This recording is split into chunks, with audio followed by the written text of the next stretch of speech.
You're listening to Everyday Fitness Radio, a podcast that inspires people like you to pursue their passions and redefine health. My name is Desmond Harris. I'm a health coach and a personal trainer with a curious mind. And I'm sitting down with like-minded leaders to talk about their perspectives, the lessons they've learned, and how to stay fit in today's world.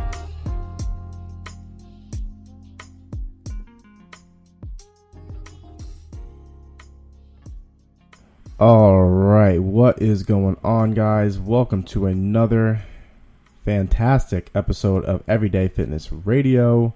I am your host, Desmond Harris.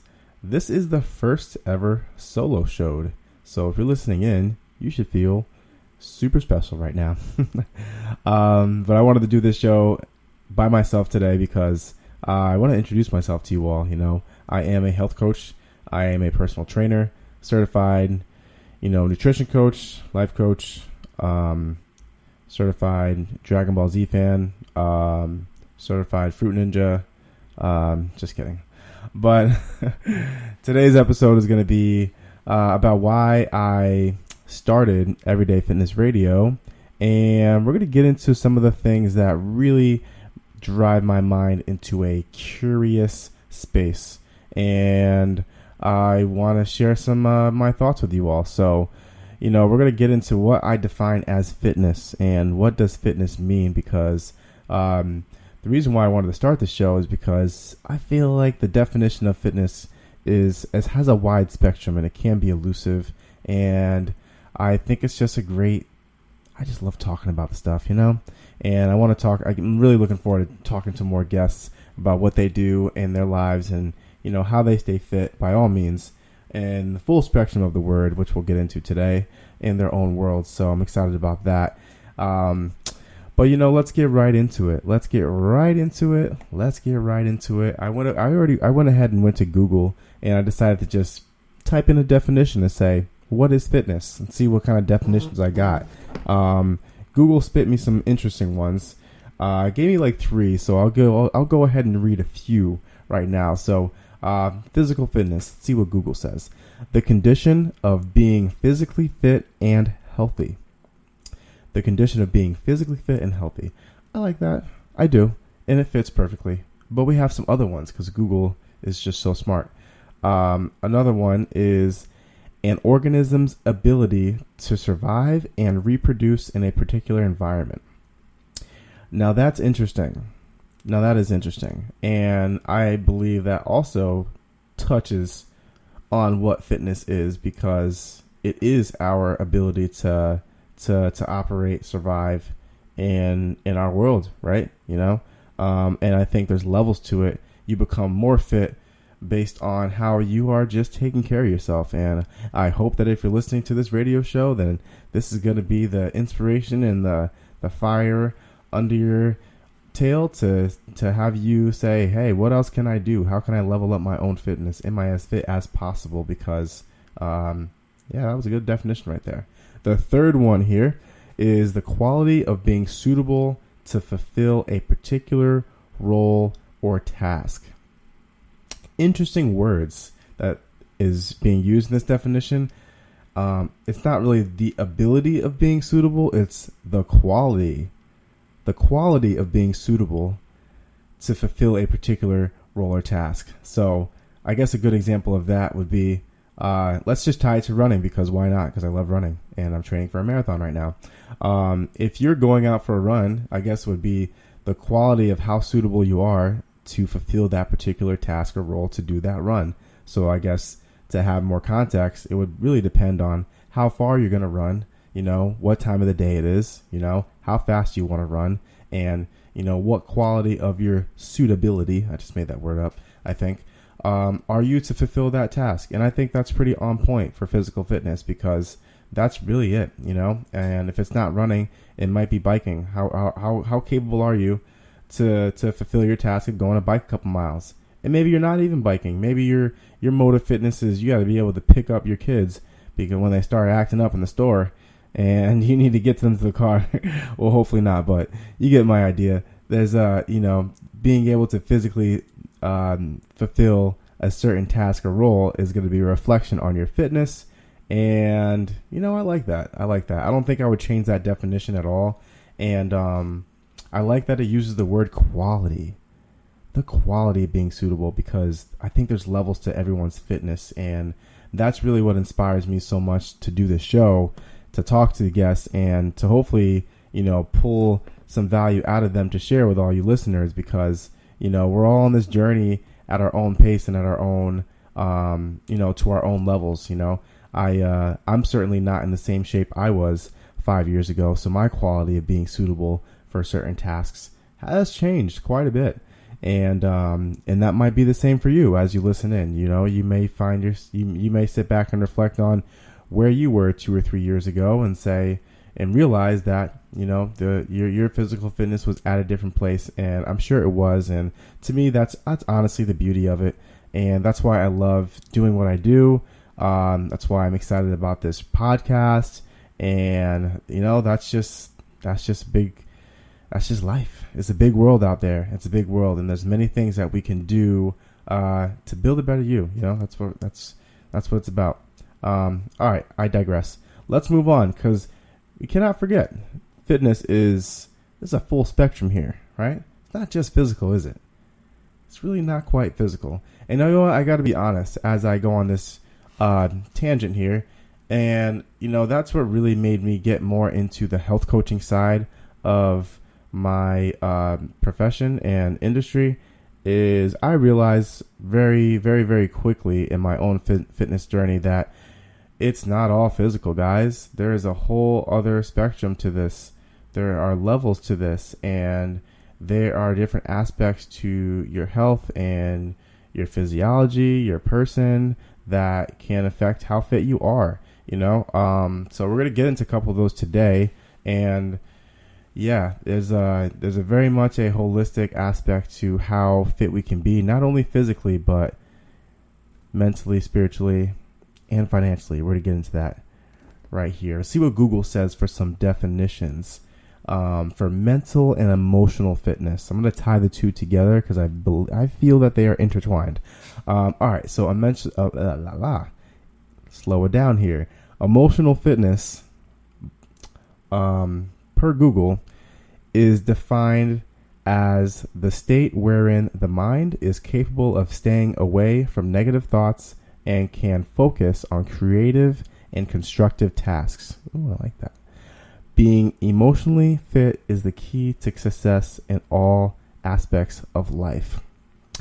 Now, that's a good definition. I like that it says stay away from negative thoughts and can focus on creative and constructive tasks. So true. I don't even know if I would change that at all. When I think about being mentally and emotionally fit, it feels like that. Being able to navigate the world of our own self-criticism, anyone who's been on a fit journey, anyone who is actually into fitness right now, then you understand this. You know that there's a negative there's the gremlin talk. And I say gremlin talk because it's a gremlin. It's like the devil and the angel on your shoulder. But I like the word gremlin because it's just, it knows how to push your buttons. So it's a gremlin to me. But that is the key to being emotionally and mentally fit is, getting your mindset capable of staying away from the negative thoughts so you can focus on being productive, focus on being creative, and constructive tasks. And that's going to grant you a great life. That's going to help you build a better you, is being emotionally and mentally fit. So I really like this definition. Good job, Google. Great job. I wouldn't change that a bit. I wouldn't change that at all. And that's that's one of the aspects that I learned when I got into my own fitness journey, guys, is there's more than just being physically fit. Any athlete will tell you that. Anybody who's taking care of their body from a physical standpoint will tell you that there's levels to it. You got to be able to, get past the hard days, get past the days where, you might have not eaten the way you wished you did the day before. How are you going to bounce back? Are you able to forgive yourself, mentally and emotionally, so that you will be capable of focusing on creative, constructive, productive tasks the next following day? There you go. I just pulled that definition right into that. So yeah, you guys get it. You guys get it. All right, but let's continue on. There's more to this. There's more to this. We have a little bit more of the spectrum to explore when we're talking about fitness here. And the next up here is I pulled up a definition of spiritual fitness. So some of you guys might have not even heard this term before. I throw it around because this is just how I think.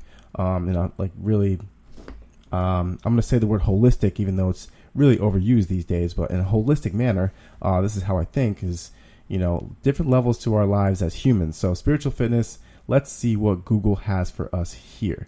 Per Google, spiritual fitness is a term used to capture a person's overall spiritual health and reflects how spirituality may help one cope with and enjoy life. Spirituality may be used generally to refer to that which gives meaning and purpose in life. I like that too. There's a lot of good words that are used there. I would really love to hear what everyone else thinks about spiritual fitness and how they would define it. But for me, if I could change anything, like to me, spiritual fitness is really it's quite let's say it's like a wide, it's a wide spiritual market, let's say, because of different religions and teachings and beliefs. But however, I do feel like there's something there at the core. And for me, it comes down to a person's ability to have a relationship. I almost want to say an intimate relationship, but I don't know if that's the right word. But a person's ability to have a relationship with their reality in a way that helps them, pull understanding from their falters and their victories. And through that, it allows you to, draw meaning and purpose in life. That's how I would kind of define it, is, just having that relationship with your reality so that you can, navigate life and be able to enjoy it, cope with it, find meaning and find purpose. That's really spiritual fitness to me. And it comes from all turns and, corners of the world. I'm myself, guys, been raised in a Christian family, and I've since then kind of evolved my spiritual understanding. So I'm kind of all over the place. I've learned a lot about different teachings. But yeah, I like that spiritual fitness. And, I think it's important too, because as you go on a journey to better yourself, I think inevitably you're going to start to wonder at some point in that journey, like, what are you doing? And what is your purpose? And that's a beautiful thing to ask. And I think that's peeling back the layers of the onion that make life so much more enjoyable, and that really get people to take action and live their best life, is because they're tapping into that energy of more fulfillment, of more enjoyment, more passion, more love. And I think that really does tie into, that kind of leans on spiritual fitness too. I love that. I absolutely love that. So, but we're not done yet. There's one more aspect to fitness, guys, that we are missing here, and we're about to get into it. It is financial fitness. Ooh, drum roll. This is a taboo topic. Well, it shouldn't be a taboo topic, but I will say it often is when you're talking about people's health and their financial health. And I am not, not innocent here. I'm also guilty of feeling uncomfortable talking about financial fitness, but that's something I'm working on, and I'm starting to begin to evolve and grow through. And I think for me, partially because, I just wasn't really educated enough on, what financial fitness means. And I'm learning much more about that now as I, get older and take on more entrepreneurship, goals and projects. And I realized it's so important because, hey guys, it's 2020. It's COVID season right now. So this is really important to understand. And I'm looking forward to having my guests on to see what they think about financial fitness. But anywho, let's see what Google has to say for financial fitness. Here we go. So financial fitness is a daily practice that requires consistent effort. It is living in a way that does not exceed income earned or put financial strain on savings goals. It is making choices that are in alignment with priorities and being generous with your wealth. I really like that last line. It is making choices that are in alignment with priorities and being generous with your wealth. I love that. I freaking love that, because I believe that, giving back is something we all should be doing in our own world, because that is like the circle of life to me. And that's also the key to abundance. So I'm happy, good job, Google. You got that one pretty good. Yeah, and I also like in this definition about financial fitness that it says it's a daily practice that requires consistent effort. I think that's also true. Anybody who's been broke, you know the deal. You know the struggle. It does take daily practice, and it's I guess it is kind of like building up a muscle say if you wanted to build stronger quads, you would have to do some reps, right? You would have to put some load on those babies for them to come back stronger. And if I could take that metaphor and apply it to financial fitness, I would say that, the daily practice of, having a budget, making sure that you're not out of alignment with your priorities, that's like getting reps. That's allowing your financial fitness muscle to grow. So there you have it, guys. I really do love that. And, this is, these 4 subtopics I just broke down with fitness. This is how you are going to build a better you, is by getting a thumbprint on all 4 of these, keys or pillars or whatever you want to call them. They are really aspects to every single one of our lives that, when we can put the proper energy and attention into them, we can really see ourselves transform, and you can really see yourself begin to reach new levels and new heights that you might have, thought were your limitations, and that become your new breeding ground, your new playground. And, I think that's really inspiring, and that kind of fires me up to have my future guests on, and to have you listeners come in and, just be a part of the conversations we have, and, just spread that energy and share that value with all you guys. So, that's good stuff. 'Cause I know for me, my fitness journey has been taking many loops and turns and twists, and it's been an internal journey as much as it's been a external physical journey. So, but yeah, really cool. I think Google did a good job. I think it did. But there you have it, guys. Thank you for listening in. This has been my first solo show, giving you guys a breakdown of what Everyday Fitness Radio is all about. Man, I'm excited to get into some more of our future shows coming up. Thank you guys for listening in. As always, tune in to Spotify. You can follow us there. Follow me on Instagram. I'll be putting things into the show notes. Besides that, have a fantastic day, and I will be seeing you guys really shortly. All right, take care.